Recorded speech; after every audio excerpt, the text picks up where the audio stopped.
الرحیم۔ صحیح بخاری 992۔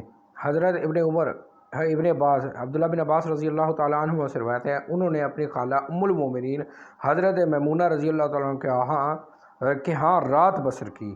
حضرت میمونہ رضی اللہ تعالیٰ عنہما نبی صلی اللہ علیہ وسلم کی زوجہ محترمہ ہیں اور ام المومنین ہیں۔ فرماتے ہیں کہ میں بستر کے عرض پر لیٹ گیا جب تک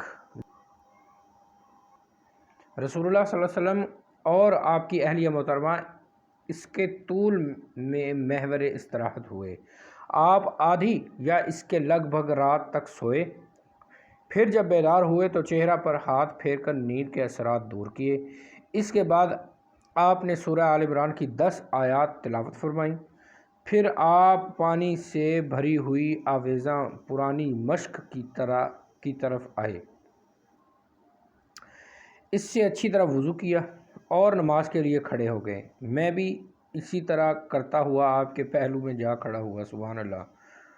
آپ نے اپنا دایاں ہاتھ میرے سر پر رکھا اور میرا کان پکڑ کر اسے مروڑنے لگے، پھر آپ نے 2 رکعتیں پڑھیں، اس کے بعد 2 رکعت، پھر 2 رکعت، بعد ازاں 2 رکعت، پھر 2 رکعتیں، پھر 2 رکعتیں مزید ادا کیں، پھر وتر پڑھ کر آپ لیٹ گئے یہاں تک کہ آپ کے مؤذن نے نماز کی اطلاع دینے آیا تو آپ کھڑے ہوئے اور 2 رکعتیں سنت فجر پڑھیں، پھر باہر تشریف لے گئے اور فجر کی نماز پڑھائی۔ اللہم اغفر لی۔ 992 صحیح بخاری۔